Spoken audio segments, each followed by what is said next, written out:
नमस्ते। कैसे हैं आप लोग? आई होप आप लोग बहुत अच्छे होंगे। तो आज की मेरी वीडियो जो है कुछ यूज़फुल किचन टिप्स को लेकर है, जो कि आपकी बहुत ज़्यादा काम आएगी, आपके काम को आसान भी करेगी और बेकार पड़े आपके घर में जो चीज़ें हों जिनका आप यूज़ नहीं कर रहे हों, उससे आपके काम को और आसान करेगी। तो चलिए बढ़ते हैं मेरे पहले टिप्स की तरफ। पहला टिप है मेरा, इस तरीके से हमारे घर में जो तांबे के बर्तन होते हैं वो ऐसे काले होने लगते हैं। कितना भी हम साफ़ करते हैं तो वो उतना अच्छे से साफ़ नहीं हो पाता है और हम थोड़ा टेंशन में आ जाते हैं कि करें क्या, कैसे साफ़ करें। तो मैंने ले लिया है यहाँ पे थोड़ा सा चोकर लिया है, करीब 2 चम्मच चोकर होगा। जब हम आटा छानते हैं तो ऐसे चोकर निकलता है, तो उसको आप ले लीजिए। और उसके बाद यहाँ पे मैंने लिया है 1.5 चम्मच नमक है, लगभग 1.5 चम्मच नमक है। और उसके बाद यहाँ पे मैंने थोड़ा सा लिया है सिरका, सफ़ेद सिरका, और इसका एक पेस्ट मैं बना लेती हूँ। इसी पेस्ट से हम क्या करेंगे, अपने तांबे के बर्तन को साफ़ करेंगे। जो मैंने पानी का मग लिया है जो कि काफ़ी काला पड़ गया था, तो जो सफ़ेद सिरका मैंने डाला है थोड़ा सा मुझे कम लग रहा था, थोड़ा मैंने और डाल दिया। और उसके बाद मैं इसे हल्के हल्के हाथों से इस पे अप्लाई कर दे रही हूँ। बस सिर्फ लगा देना है, रगड़ना नहीं है, कुछ नहीं है। आप इस लगा के इसको छोड़ दो, इसी से ये साफ़ हो जाएगा। तो क्या कर रही हूँ मैं, धीरे धीरे से हल्के हल्के हाथों से, बिल्कुल भी अपने हाथों को कष्ट नहीं दे रही हूँ, कोई परेशानी नहीं, बस हल्के हल्के हाथों से जैसे क्रीम पाउडर लगाते हैं ना, वैसे ही लगा लो आप। तो बहुत अच्छे से इसका जो कलर है, जो ब्लैक हो गया था, वो हट रहा है, आप देख ही पा रहे होगे। चलिए अब मग में भी लगा लेते हैं। देख लीजिए कैसा जादू हो गया है, अभी निकलने लग गया है इसका स्टेन जो ब्लैक हो गया था। अब ये बस 1 मिनट में ये साफ़ हो जाएगा, बहुत मेहनत नहीं करनी पड़ती है। अब इसको सारा लगा दिया है मैंने पेस्ट, और क्या कर रही हूँ मैं, छोड़ दे रही हूँ 2 मिनट के लिए। और उसके बाद थोड़ा सा मैं स्क्रब कर ले रही हूँ और थोड़ा सा मांझ लूँगी, जिससे थोड़ा सा और ये साफ़ हो जाए। और उसको बस क्या करना है, पानी से धो लेना है। और आप देख पा रहे होगे धोने के बाद से इसका जो कलर है, आप देख पा रहे होगे कैसा था और कैसा हो गया। पहले जब मैंने आपको दिखाया था तो काला काला सा दिख रहा था, अभी क्या ये गोरा हो गया है, चमक गया है एकदम से।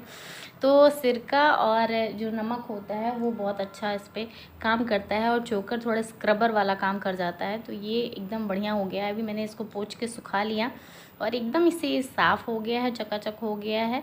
तो इस तरीके से आपके घर में जो भी तांबे के बर्तन पड़े हुए हों, आप उसको क्लीन कर सकते हो, साफ़ कर सकते हो। तो अगर आपको ये टिप अच्छी लगी होगी तो वीडियो को लाइक करिएगा, ठीक है। फिर चलिए बढ़ते हैं हम अपने नेक्स्ट टिप की तरफ। नेक्स्ट टिप क्या है हमारा, तो मेरा जो टिप नंबर 2 है वो है, हमारे घर में जो स्विच बोर्ड होते हैं तो वो इस तरीके से स्टेन लग जाते हैं, उस पर कई सारे लोगों के हाथ लगते रहते हैं, तो उस पर ऐसे ही दाग लग जाता है और काले पड़ जाते हैं। तो मैंने यहाँ पे लिया है नेल पेंट रिमूवर, जिससे हम अपना नेल पेंट निकालते हैं। वो रिमूवर मैंने लिक्विड वाला ले लिया है, थोड़ा सा कॉटन ले लिया है, और कॉटन की मदद से मैं इसे स्विच बोर्ड पे अप्लाई करते जा रही हूँ। और बस ऐसे नॉर्मली हाथों से, बिल्कुल भी टाइट हाथ से नहीं, ऐसे नॉर्मली लगाते हुए चले जाना है। तो सारा जो कुछ दाग धब्बे हैं वो अपने आप निकल ही रहा है, आप देख ही पा रहे होगे वीडियो में।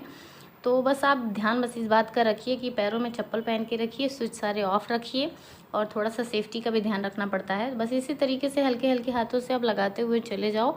बस आप जैसे ही लगा चुकोगे पूरे बोर्ड पे, तो आप देखोगे कि सारा जो स्टेन था वो निकल गया, और स्विच बोर्ड जो है हमारा एकदम से साफ़ हो गया है, स्टेनलेस हो गया है। तो चलिए बढ़ते हैं अपने नेक्स्ट टिप की तरफ। मेरा जो नेक्स्ट टिप है वो भी नेल पेंट रिमूवर से ही है लेकर है, क्योंकि ये जो स्टेन है वो मेरे फर्श पे चिपक चुका है। ये स्टिकर का दाग है जो कि नहीं निकल रहा था। तो मैंने क्या किया, एक कॉटन का और टुकड़ा ले लिया है, और थोड़ा सा इस पर भी मैंने नेल पेंट रिमूवर लिक्विड वाला वो डाल दिया है। तो इस तरीके से हल्के हल्के हाथों से मैं इसे रब कर दे रही हूँ कॉटन से, तो ये निकल जा रहा है। ये बहुत ज़्यादा ज़िद्दी होता है, जो स्टिकर का जो स्टेन होता है, जो स्टिकर चिपक जाता है, वो किसी चीज़ से नहीं निकलता, इससे निकल सकता है, बहुत आराम से निकल सकता है। तो अगर आपके घर में नेल पेंट रिमूवर नहीं है तो आपके घर में सैनिटाइज़र तो ज़रूर होगा। आप सैनिटाइज़र की मदद से भी इस तरीके से स्टिकर वगैरह के दाग और अपने स्विच बोर्ड को भी आप साफ़ कर सकते हो। तो इस तरीके से मैंने क्या किया, 2 जगह स्टिकर के दाग इसी तरीके से लगे हुए थे फर्श पे, मैंने साफ़ करके इसको चकाचक निकाल दिया है। अभी देख सकते हो एकदम से फर्श साफ़ हो गया है। और अगर आपके पास नहीं है नेल पेंट रिमूवर तो आप सैनिटाइज़र का भी यूज़ कर सकते हो, और काफ़ी काम आएगी जो ये टिप्स है आपके। मेरी अगली टिप है, हमारे घर में जो जैसे चश्मे के बॉक्सेस इधर उधर पड़े रहते हैं, हम उसका यूज़ नहीं करते। मतलब अगर चश्मा यूज़ में आ रहा है, रखते हैं तब तो ठीक है, अगर हम यूज़ नहीं करते हैं तो इसका यूज़ हम इस तरीके से कर सकते हैं। हमारे पास जो छोटे मोटे से ईयरिंग ज्वेलरी वगैरह इधर उधर पड़े होते हैं, जिनको रखने के लिए आपको जगह नहीं मिल रही हो, आप समझ नहीं पा रहे हो कि इसे कहाँ रखें, तो इस तरीके से आप चश्मे के बॉक्स का यूज़ ईयरिंग रखने में कर सकते हो। कई बार होता है मार्केट से जाते हैं, ईयरिंग खरीदते हैं तो बॉक्स मिलता है, कई बार नहीं मिलता है, तो आप अपने घर में चश्मे के बॉक्स हों तो इस तरीके से आप अपनी सारी रिंग्स को संभाल के रख सकते हो, और इस तरीके से आप चश्मे के बॉक्स का यूज भी कर सकते हो। आपका सामान भी सेफ रहेगा और बेकार पड़े चश्मे के बॉक्स का आप बहुत बढ़िया यूज़ भी कर लोगे। तो उम्मीद करती हूँ कि आपको ये टिप्स भी अच्छी लगी होगी। टिप्स अच्छी लगी होगी तो कमेंट बॉक्स में कमेंट करिएगा और वीडियो को लाइक भी कर दीजिएगा। तो इस तरीके के जो चश्मे के बॉक्स आपके घर में भी अगर पड़े हों तो उसका भी आप इस तरीके से यूज़ कर सकते हो और बताइएगा कि अच्छा है या नहीं।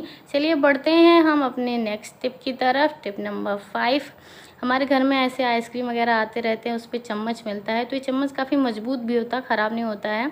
और सेरेलक वगैरह में इस तरीके के चम्मच मिलते हैं। मिल्क बॉटल में इसका टॉप पे जो ढक्कन होता है वो, ये सब मैंने फेंका नहीं है, सब मैं ऐसे इकट्ठा करके रखती हूँ, इन सब का मैं यूज कर लेती हूँ। जैसे चावल का जो कंटेनर होता है उसमें मैं क्या करती हूँ, आइसक्रीम का जो बॉल है उसको मैंने रख लिया है, उसको मेजरमेंट के लिए यूज़ कर लेती हूँ। ऐसे ही चीनी में डाल सकते हैं, अपने दालों में डाल सकते हैं, तो हम इससे नाप के अपना, जैसे 1 कप का काम है तो हम नाप के उससे बना सकते हैं। तो ये जो होता है ना, इसको आप यूज़ कर लीजिए। इसके जो चम्मच होते हैं इसका भी यूज़ कर लीजिए। तो ये आपका सामान होता है, इधर उधर पड़ा रहता है, आप फेंक देते हो, इसका आप बहुत बढ़िया यूज़ कर सकते हो। ये आपका समय भी बचाते हैं, आपके पैसे भी बचाते हैं, आपके काम को भी आसान कर सकते हैं। तो चलिए हम बढ़ते हैं अपने नेक्स्ट टिप की तरफ। नेक्स्ट टिप है मेरा नींबुओं को लेकर। हमारे घर में जो नींबू होता है उसका जो छिलका होता है हम फेंक देते हैं, निचोड़ते हैं और फेंक देते हैं। नहीं, फेंकना नहीं है, इसके छिलकों को इकट्ठा करके आप रखिए, ये बहुत काम आ सकते हैं हमारे। तो मैंने क्या किया है, जितने भी छिलके थे नींबू के मैंने इसको संभाल के रख लिया था और इन सबको मैंने रखा हुआ है इकट्ठा करके, और एक नेट ले लिया है जिसमें सब्जी वगैरह नॉर्मली हमारे घर में आता ही रहता है। तो इस नेट में क्या कर रही हूँ, मैं सारे जो छिलके हैं नींबू के, मतलब निचोड़ा हुआ जो नींबू है उसको मैं इस जाली में, मतलब नेट में डाल दे रही हूँ। डालने के बाद इसका मैं एक पोटली बना लूँगी। अगर आपके पास नेट नहीं है तो कोई बात नहीं, आप किसी भी कटोरी वगैरह में भी रख सकते हो इनको।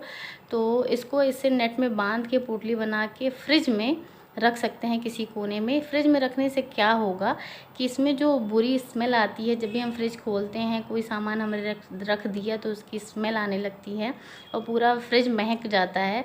तो इस तरीके से आप नींबू के छिलकों की पोटली बना के रखेंगे तो आपके फ्रिज की बैड स्मेल की शिकायत दूर हो जाएगी। तो चलिए हम बढ़ते हैं अपने नेक्स्ट टिप की तरफ। मेरा अगला टिप है तुलसी के पत्तों को लेकर। हमारे घर में इस तरीके के तुलसी के पेड़ जो हैं, पौधे काफ़ी सारे थे। एक पौधा उसमें से गिरने लग गया था, मतलब टूट गया था और उसके पत्ते सूख रहे थे, तो मैंने इसका बेहतरीन यूज़ किया है। मैंने सारे पत्ते तोड़ लिए हैं और तोड़ने के बाद सारे पत्तों को मैंने धो लिया है, और धोने के बाद मैंने क्या किया, इसे मैं धूप में लेके जा रही हूँ सुखाने के लिए। सो मैं इसे धूप में लेके आई सुखाने के लिए, और ऐसा मैंने नेट और ले लिया है क्योंकि पत्ते हैं ना तुलसी की, तो ये उड़ सकते हैं, इधर उधर बिखर जाएंगे। तो मैंने प्लेट को उसी नेट में डाल के और उसे धूप में रख दिया सूखने के लिए। जब ये सूख गया तो मैं इसे ले आई हूँ और नेट को मैं निकाल के आपको दिखाती हूँ कि पत्ते बहुत अच्छे से सूख चुके हैं। इन पत्तों का यूज हम अपने चाय पत्ती में डाल के चाय बनाने में यूज़ करेंगे। जो तुलसी वाली चाय होती है, ये आयुर्वेदिक का चाय होती है, बहुत अच्छा आपके काम आ सकती है। बहुत ज़्यादा सर्दी खांसी हो गई तो आपका जो है कफ वगैरह हट सकता है इससे। तो अगर आप चाय पीते हो तो उसमें भी डाल सकते हो, अगर आप काढ़ा बना रहे हो तो आप उसमें भी यूज़ कर सकते हो। हम क्या करते हैं, पत्ते तोड़ के लाते हैं, डायरेक्ट चाय में डाल देते हैं और फिर उसे छान के फेंक देते हैं। तो ये जो सूखने वाली जो मेथड है वो काफ़ी अच्छा है। चाय पत्ती में आपने मिला के डेली आप यूज़ करो और नॉर्मली आप इसे यूज़ करो, और जो तुलसी वाली चाय है घर में ही बना के तैयार करके पियो, काफ़ी मस्त लगती है इसकी चाय। तो चलिए बढ़ते हैं नेक्स्ट टिप की तरफ। हमारा जो सोप होता है जिससे हम बर्तन अपना धोते हैं तो वो गलने लगता है और हमें समझ में नहीं आता कि हम अपना स्क्रबर कहाँ रखें। जगह ही नहीं होती उसमें। तो मैंने एक लिड ले लिया है, लिड को मैंने क्या किया, पलट के रख दिया है। और उसको रखने के बाद जो सोप का बॉल है उसको भी मैंने रख दिया, और साइड में इतनी जगह बच गई है लिड पर, वहाँ मैंने अपना स्क्रबर रख दिया, और उसके ऊपर क्या करेंगे, ब्रश भी रख दिया। और चलिए बढ़ते हैं नेक्स्ट टिप की तरफ। मेरा नेक्स्ट टिप है लौकी को लेकर। लौकी क्या होता है, जब हम काटते हैं तो आधा यूज़ कर लेते हैं, आधा ऐसे ही फ्रिज में रख देते हैं। तो इसमें ऊपर इसके मुंह पे क्या होता है, पपड़ी सी लगने लगती है। तो इसमें अगर आपके पास फाउल पेपर है तब तो आप इसको बांध के रख दीजिए। अगर आपके पास फाउल पेपर नहीं है तो आप क्या करिए, आप नींबू ले लीजिए, और नींबू को लौकी का जो यहाँ से काटा हुआ पार्ट है उस पर आप रगड़ दीजिए, और रगड़ के अपने फ्रिज में रख दीजिए। ये वैसे का वैसा फ्रेश रहेगा, बिल्कुल भी इस पर पपड़ी नहीं जमेगी। चलिए बढ़ते हैं नेक्स्ट टिप की तरफ। हम भिंडी की सब्ज़ी बनाते हैं तो उसमें काफ़ी चिपचिपा सा कुछ रह जाता है, लसलसा सा रहता है, काफ़ी टाइम भी लेता है ये बनने में। तो मैंने क्या किया है, मैंने लिया है नींबू, और नींबू को 3-4 ड्रॉप मैंने उसमें निचोड़ दिया है। और निचोड़ने के बाद इसे मिला के मैं थोड़ी देर ढक दे रही हूँ। बस कुछ ही सेकेंड्स में सारा जो ये इसका जो चिपचिपा सा पदार्थ होता है वो सब हट जाएगा, इसके चिपचिपाहट हट जाएगी, और बहुत अच्छे से हमारी भिंडी की सब्ज़ी गल भी जाएगी। तो मुझे उम्मीद है कि आज की टिप्स आपको अच्छी लगी होगी। अगर पसंद आया होगा तो वीडियो को लाइक, शेयर, कमेंट कीजिएगा, और चैनल को सब्सक्राइब कर लीजिएगा।